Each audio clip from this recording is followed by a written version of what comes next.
Hi, this is James O'Keefe. I'm captain of the Massachusetts Pirate Party, and I'm joined by Malt, Steve, and Joe. Why don't you introduce yourself, guys?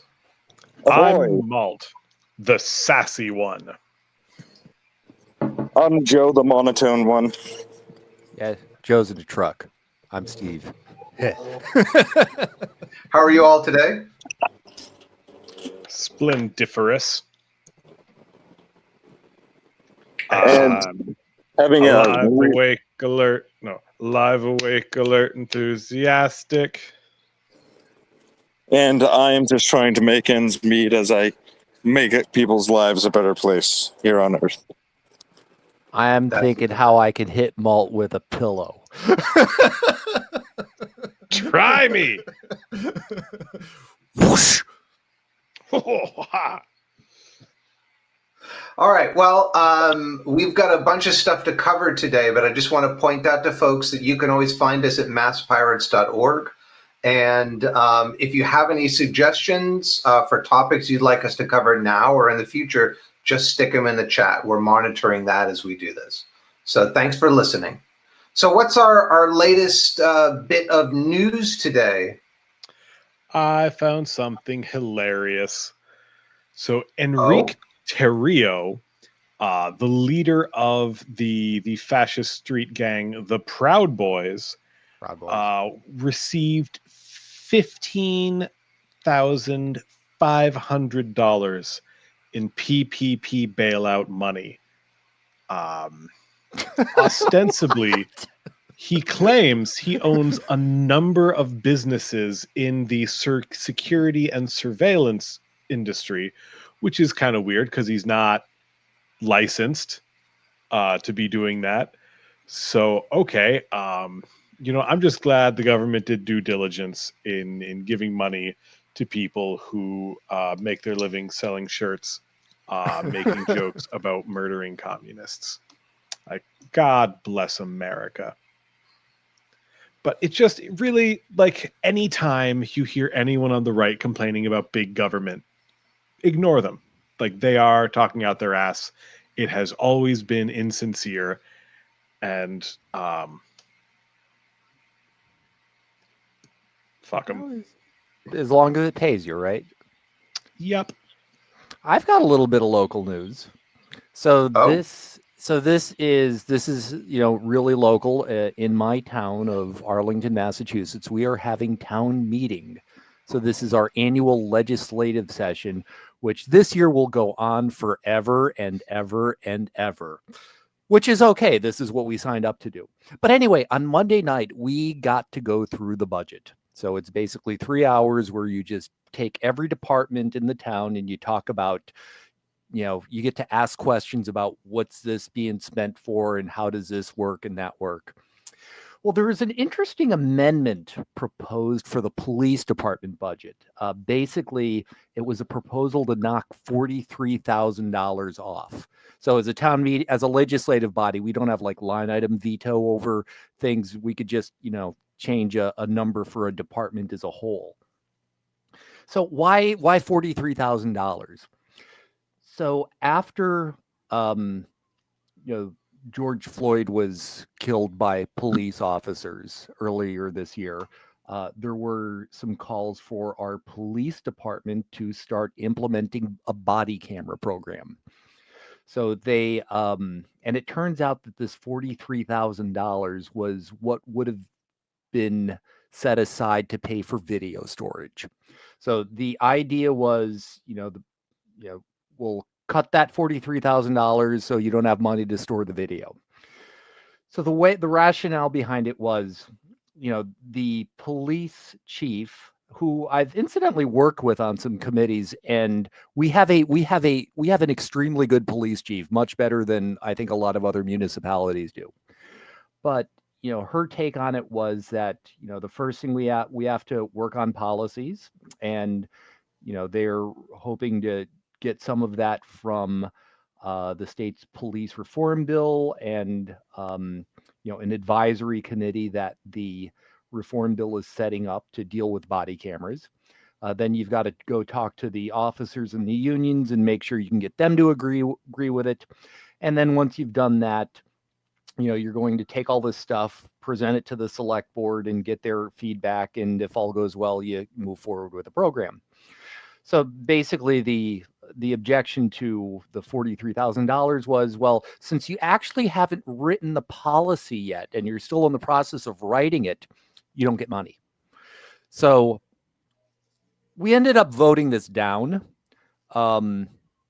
But it was, it led to an interesting discussion because, I mean, the body cameras do, I think, have a useful purpose for, for transparency, but they are just a tool. And without the right policies, it's, they're having the wrong policy lessens, the effectiveness of that tool. So anyway, Absolutely. that is my local story for the evening. Do you happen to know how they're going to decide on releasing footage or not? That is a good question, and as far as I know, they are, this is where the policy is going to come in, and as far as I know, they have not gotten there yet.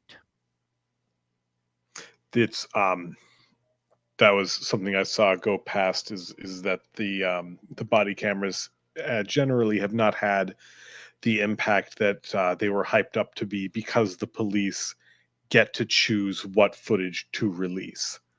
Yeah, and part of that is a consideration. Or the other phenomenons that come up are giving officers discretion about when the cameras can be turned on and off.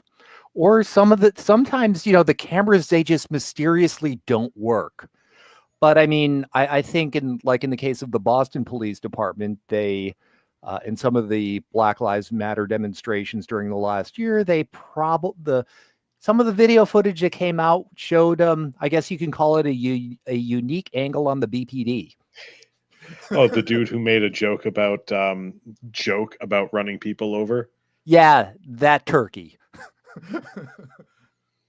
Man, I bet his 2-week paid vacation taught him such a lesson. So yeah, there's certainly a lot of running over of people during the early Black Lives Matter protests last year. Mm-hmm. I'm worried it's going to get worse this year because there are so many people outside of Massachusetts that are passing laws to basically allow vehicular manslaughter. Mm-hmm. And I'm worried it's going to happen in Massachusetts, and someone's going to fight that and win that legal right. Life, liberty, and the pursuit of people with your car. I mean, speaking of misuse of cameras and spying, wasn't the FBI just caught up in something? Yeah, so the FISA court basically told them that they may in fact be abusing their surveillance powers, but they can still do it. Jesus. Thanks, FISA court. So wait, so what is the FBI doing that may be abusing their powers? Or should I say, how are the FBI abusing their powers? They are interested. Sorry. You can go. Okay. They are intercepting deliveries of Pokemon trading card game booster packs, and they're squeezing the sides to figure out which ones have the shinies in them, because the shinies are just a little bit stiffer than the other cards. So if you squeeze them right, that's what those... Sorry, J. Edgar Hoover. Okay, as EFF has said, the FISA court, quote, the FISC again found that a series of overly complex but still ultimately Swiss cheese agency protocols that are admittedly not even being followed resolve the Fourth Amendment problems caused by the massive governmental seizures and searches of our communications currently occurring under FISA Section 702. The annual review by the FISC is required by law. It's supposed to ensure that both the policies and practices of the mass surveillance under 702 are sufficient. As EFF says, it failed on both counts. Fuck George Bush. So, Yeah. in essence, they were breaking the Fourth Amendment, but they were still, it was okay? So they were breaking the Fourth Basically. Amendment. They invented a policy to make it okay, and then they didn't follow the policy. Like, imagine if King Henry the George, like, he invented Anglicanism, and then he didn't even convert. Like, yeah, I'm going to make this church so I can get divorced. I'm not going to give them money. Like, I like to sleep in on my Sundays.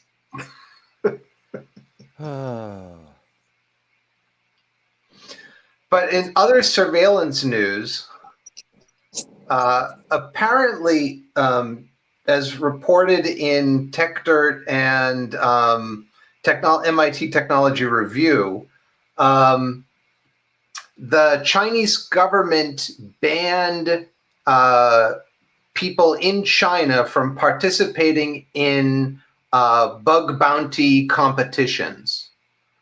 And you'd think, well, why would they want to prevent them from doing that? Well, what they're doing is they're having their own competitions to find exploits so they can surveil people, especially apparently Uyghurs in Xinjiang province.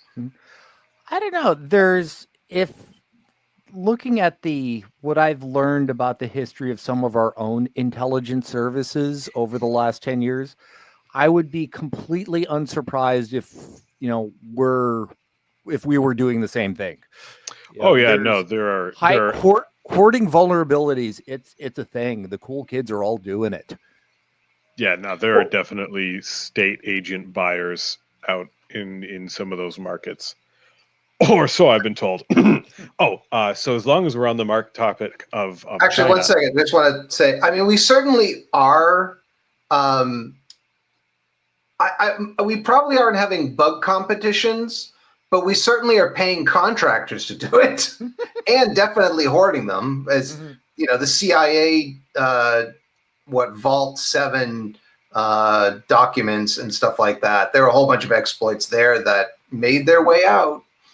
Yeah, there was just before. Sorry, Malt. I mean, I remember going to a security B-sides conference a couple of years ago, and one speaker, his philosophy was that the best thing that the U.S. could do for cybersecurity is to simply corner the market on vulnerabilities, buy them all up, submit them to the vendors, get them fixed, and literally everyone would be safer. Somehow I'm inclined to think that might not have entirely happened. Malt, as you were saying, it's outrageous to see independent researchers discover a vulnerability, report it to the vendor or the developer, and then have them either get ignored or arrested.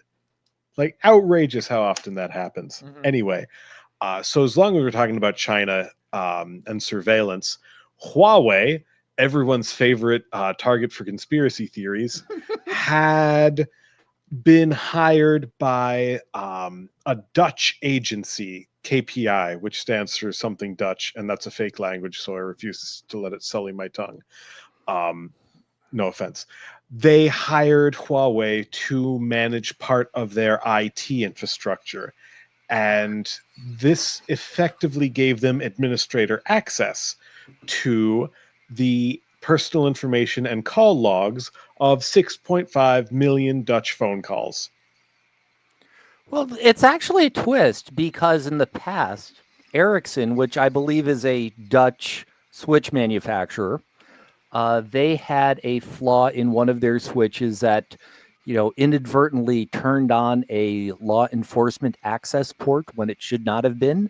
And somebody got access to a whole bunch of calls from like Greek government officials. So it's it's interesting to see how the shoe switches foot.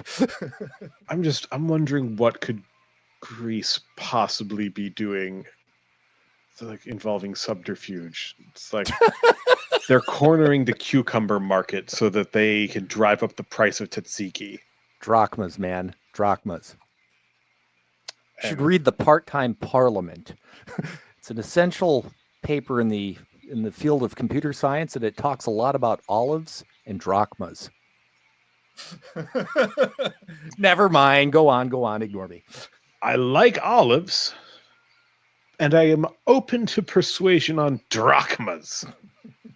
I assume it's some kind of novelty dragon. No, it's money. Oh, I don't know what I need that for. Well, that being said, that's all the time we have for today. But guys, thank you for such a lovely and fun talk today. And should we say something about Palestine? oh yes, definitely. Thank you. Go Palestine. Yeah. So we Stop the hate. like we support any country that is struggling against occupation and invasion. We support Palestine. We don't not support Jews. The idea that supporting Palestine is inherently anti-Semitic is hogwash. So go Palestine.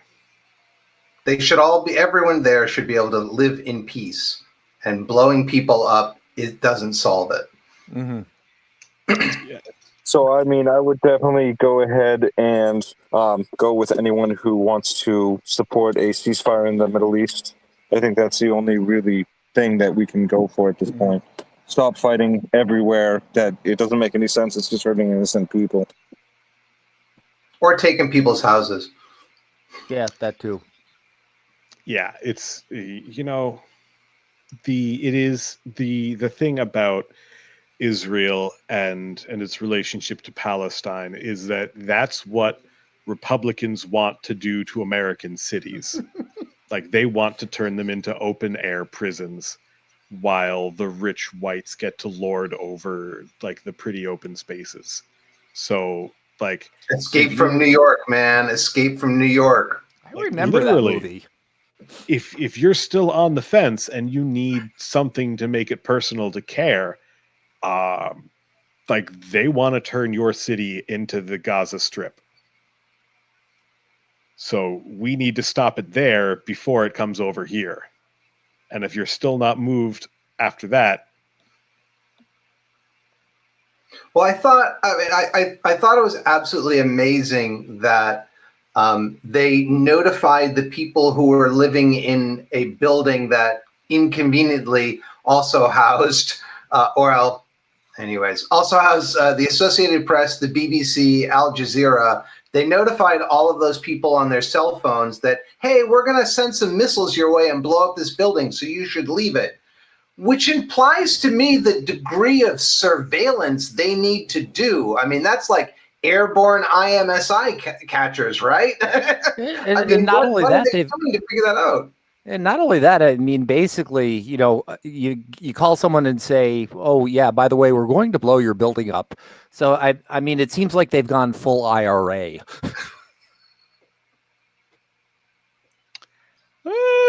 Let's not like I don't want to make the IRA mad. It's like a bunch of those guys didn't get caught. True. I love my family in Northern Ireland. Yes. We're all for the Irish love around here anyways, here in Boston. So, well, yeah, let's not make those guys mad. We like them. Ireland has, so like, I've met plenty of Irish people that have some rather negative opinions about Boston. I'm sure they do. Oh, that door here? Yet here we stand, running this marathon. Flogging. So that being said, like, share, subscribe, and keep the algorithms fed and keep us going. So we really appreciate you. Thank you so much for watching. Check us out at masspirates.org, and also in the description, we're having a community, a pirate moot as we call it, next Saturday, 4 to 6 p.m. All pirates in the United States are invited. Come talk. We'll share ideas for organizing our communities and raising the pirate banner proud. So take care, folks. Bye, guys. Have a good night. Fair seas in your sail. And we